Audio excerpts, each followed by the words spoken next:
Hi,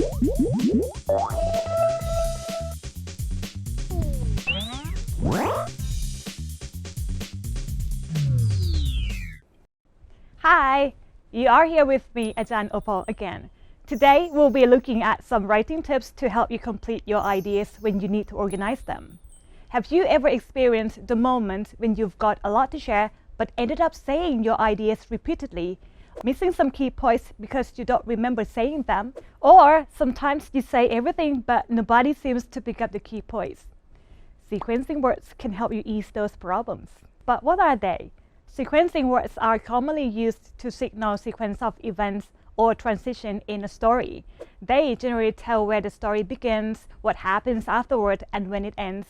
But sequencing words we are looking at today are words that help identify or specify ideas in order. They can be used in any text type that needs an identification of main points. For example, persuasive, advantages and disadvantages, compare and contrast essay. Let me give you an example of some words that are widely used in academic writing. Well, this video won't discuss the usage of these words, but some tips to help you use them more accurately. First, they do not only signal order of events, but also emphasize key points. In other words, they signal transition between key ideas. We use them to address each idea separately so the audience can follow through. Second, it's advised that you use the same structure throughout an essay.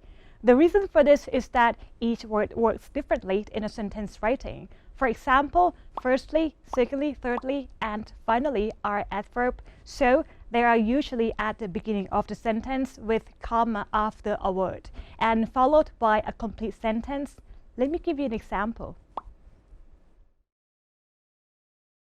Another structure is using words that specify sequence in a complete sentence. For example, there are several advantages of learning English language. The first advantage is that it helps widen the world of communication. The second advantage is that it promotes a better employment opportunities. The last advantage is that learners will benefit from cultural differences through an international learning environment. Observe these two patterns and try to spot the difference. Third, sequence always ends with finally, lastly, or last. And this is when you present the last point in the set, not to end your text or conclusion. The word finally can be mistakenly used as a conclusion, so keep in mind that we are using these sequencing words to identify key ideas, not to end a narrative or story. Finally, make sure you don't miss punctuation when using adverbs. As discussed in point 2, a specific set of words requires punctuation. If you don't recall them, this is an example of ordinary adverbs that show sequence compared to another structure. These don't need punctuation. Coming to an end of the video, we hope you find these tips useful. And if you notice it though, the video today also follows a structure with sequencing words. Can you find out what they are? Write down your answer and check if you've got them all correctly.